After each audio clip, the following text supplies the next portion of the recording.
Bienvenue au Message Lumière à Myriam de la Paix. On a la joie de t'accueillir ici dans notre belle chapelle et je suis en présence des membres du relais du Nouveau-Brunswick. Et ensemble, on veut te souhaiter joyeux Pascal!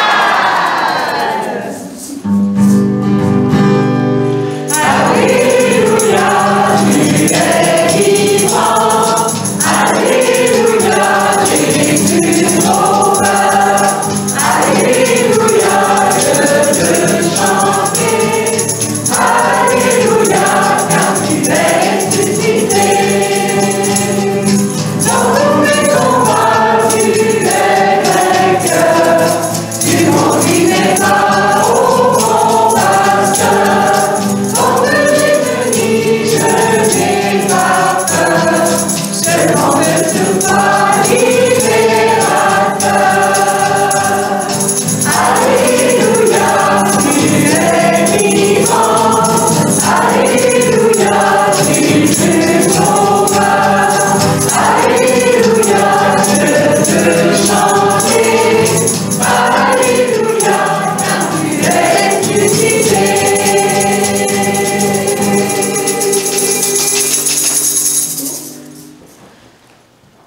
En ce temps pascal, nous nous retrouvons au 4e dimanche de Pâques, où Jésus ressuscité va nous révéler qu'il est la porte des brebis et le pasteur. C'est pour ça que j'ai choisi cette image. Puis je viens de découvrir juste récemment qu'en plus, ce dimanche est la journée mondiale de prière pour les vocations. La 60e, alors ça date pas d'hier. Puis ce qui est encore plus beau, c'est que c'est justement le bon pasteur qui appelle et la brebis qui cherche en vérité le pasteur reconnaît sa voix. Hein, elle sait faire la différence. Puis c'est pour ça qu'on avait choisi ensemble de te chanter ce chant de Pâques avec le relais, puisque chaque membre du relais est un membre de l'Église qui a entendu l'appel du bon pasteur à bâtir la famille Église. Puis ce que je trouve beau, c'est que la joie du pasteur, en fait, il y en a une, c'est de donner sa vie pour ses brebis. Et surtout, qu'est-ce qu'il fait le pasteur? Il rassemble, en fait, son troupeau. Il va tout faire, en fait, pour garder chacune de ses brebis. Alors, ça veut dire que non seulement quand on répond à notre vocation, il nous appelle, mais il prend soin de nous jusqu'au bout. Puis je ne sais pas si tu te souviens que et on a vu un couple, je pense que c'est dans 2 messages lumière passés, un couple qui était sur le bord du divorce. Puis je me disais, mon Dieu, ça peut pas terminer comme ça. En fait, je sais pas si c'est le genre de fin que tu aimes, mais moi, je suis pas à l'aise avec ça. Puis, aujourd'hui, eh bien, on les retrouve. Alors, je sais pas si t'es comme moi, mais moi, j'ai hâte de voir ce qui va arriver. Alors, je pense qu'il va arriver quelque chose d'inattendu. Retrouvons-les maintenant. Nous retrouvons Claude qui dort presque paisiblement sur le divan une fois de plus.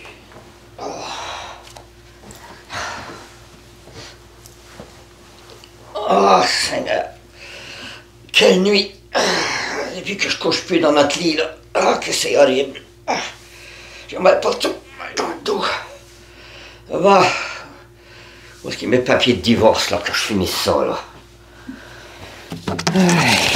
J'ai mis ça. Invitation Défi Saint-Joseph. Quoi c'est ça? Défi Saint-Joseph. Une fin de semaine de ressourcement pour hommes. Pour redécouvrir la beauté de votre identité. Ouais. Mon identité pour l'instant, c'est l'esclave de madame. Et ça m'intéresse. Je vais m'inscrire. Oui, je vais m'inscrire. Après la fin de semaine du défi Saint-Joseph, le lundi matin. On est encore couché. J'ai juste assez de temps. Oh là là. Les fleurs, ces pommes, la confiture qu'elle aime. Ça c'est plein, la serviette, les toasts. À cette heure, son bon café.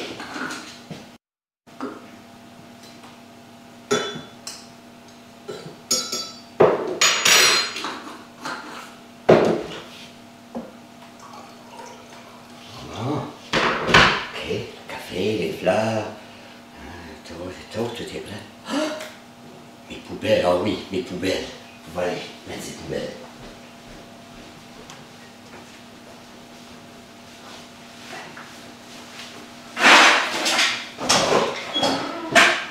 Pendant ce temps, Janine arrive un peu endormie.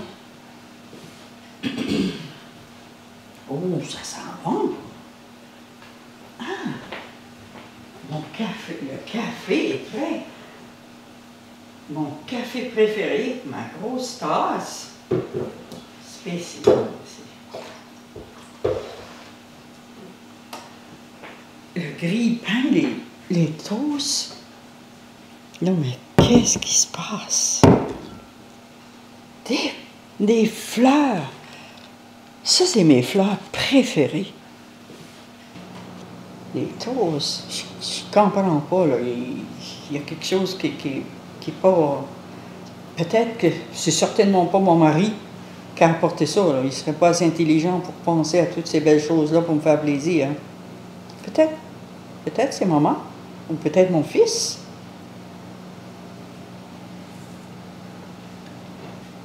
Ah, mais des pommes puis de la confiture, ma confiture préférée, ça, il y a juste Claude qui connaît ça. C'est notre secret. C'est-tu possible que ça serait lui? J'ai des doutes.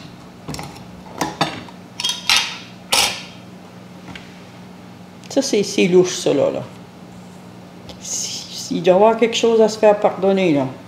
Mais ça sera pas... Et puis s'il pense que ça va être aussi facile que ça, là, non.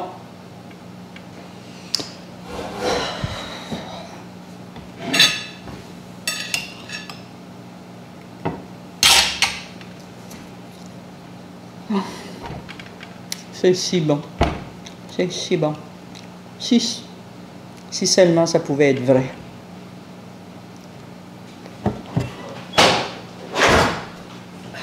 Oh, tu es déjà là? Oui, c'est mon heure habituelle. Je me lève toujours à cette heure-là, mais toi, c'est surprenant. T'as-tu fait tes 8 heures de sommeil? J'ai pas besoin de mes 8 heures de sommeil. J'ai quelque chose de plus important que ça à faire que de rester au lit. Ah oui? Puis où est-ce que tu étais? Au garage, j'imagine? Là? Non, j'étais sorti les poubelles. T'as sorti les poubelles.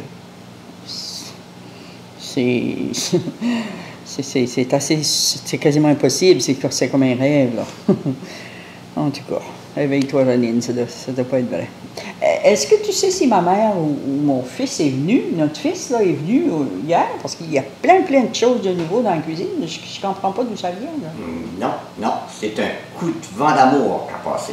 Un coup de vent d'amour? Je comprends pas, là. Peux-tu m'expliquer, être un petit peu plus clair, là? Ce vent, il est passé par un endroit spécial. Parce qu'une porte a été ouverte. Attends, je reviens. Encore un trou à patcher dans la maison. Il va faire ça dans 3 ans. Oh, non, je reste encore sur mes gardes. Il y a de quoi de louche à quelque part. Là, je sais pas. Viens, chérie. Tu peux lire ça à haute voix. Je t'aime comme un fou. Tu es la femme de ma vie. Acceptes-tu de me pardonner et de me donner une autre chance de t'aimer mieux comme tu le mérites?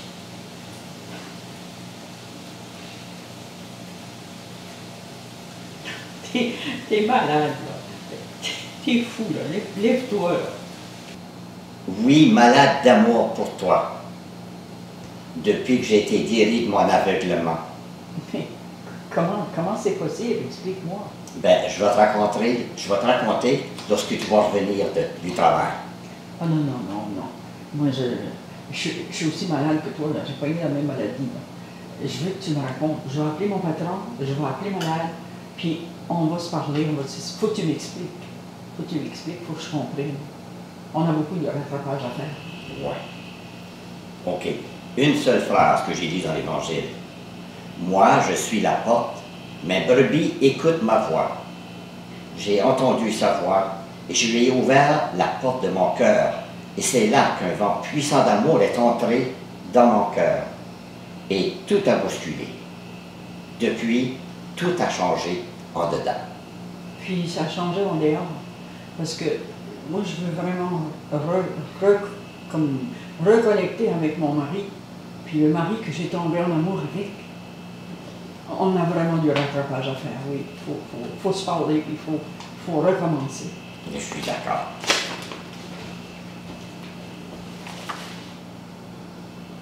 Comme c'est beau, hein? Moi, je trouve ça tellement beau, une fin comme ça. Puis j'imagine que toi aussi, tu dois préférer celle-là à la dernière, en fait. Cela nous montre que notre cœur n'est pas fait pour la division, mais qu'il est fait pour l'unité, à l'image du bon pasteur qui a toujours le souci de rassembler. Mais qu'est-ce qui a permis ce changement miraculeux? Je ne sais pas si tu te souviens. Je pense que ça pourrait se résumer en un mot, l'ouverture. Hein? Et je ne sais pas si tu te souviens quand il disait que justement, il a ouvert son cœur, il est allé dans un endroit spécial et il a ouvert la porte. Parce qu'on sait que quand on ferme notre cœur, qu'est-ce qu'il fait notre cœur? Il devient dur, égoïste, centré sur lui-même. Puis on a vu les résultats la dernière fois. Mais voilà que Jésus, bon pasteur, n'avait pas dit son dernier mot dans leur union, mais qu'il a voulu recommencer à frapper à la porte de leur cœur. Et voilà que l'Esprit Saint a inventé un défi Saint-Joseph. D'ailleurs, c'est un défi qui existe, c'est pas quelque chose qu'on a inventé. Alors, je fais une petite pause publicitaire.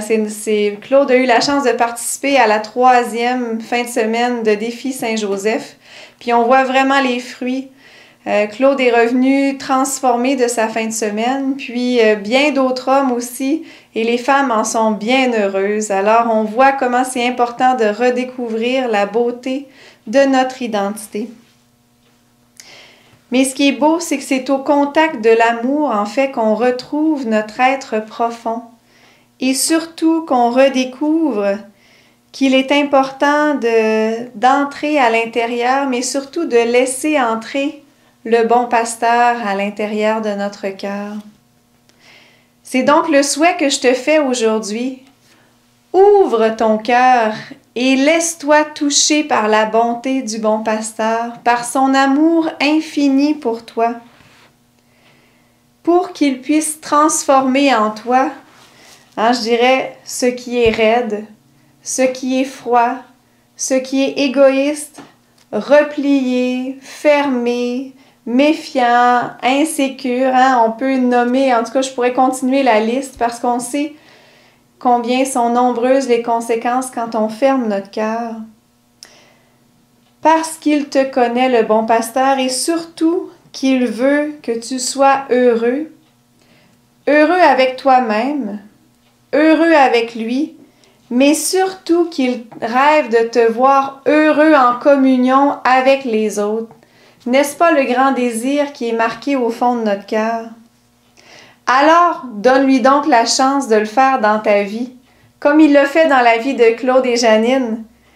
N'est-ce pas l'heure de vivre un passage, comme on dit pendant ce temps pascal? Alors, confions-nous à lui, le bon pasteur.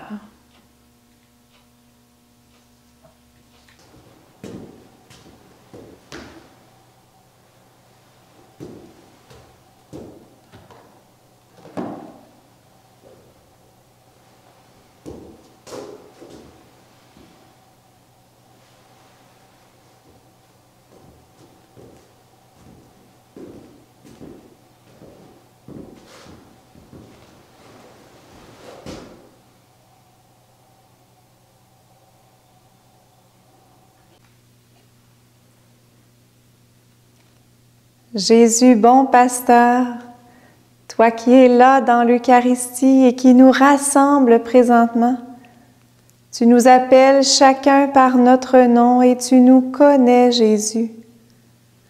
C'est pourquoi on voudrait maintenant vivre ce geste de foi qu'on vient tout juste de voir. Jésus, on veut ouvrir notre cœur, nous laisser toucher par ta bonté, transformer. Et on veut le faire concrètement à la maison. On veut ouvrir notre cœur. Alors, je t'invite à ouvrir ton cœur, à le dire à Jésus. Ouvrir tes bras physiquement pour montrer ton désir de te laisser rencontrer, transformé par sa présence. Viens Jésus, bon pasteur, tu es le bienvenu.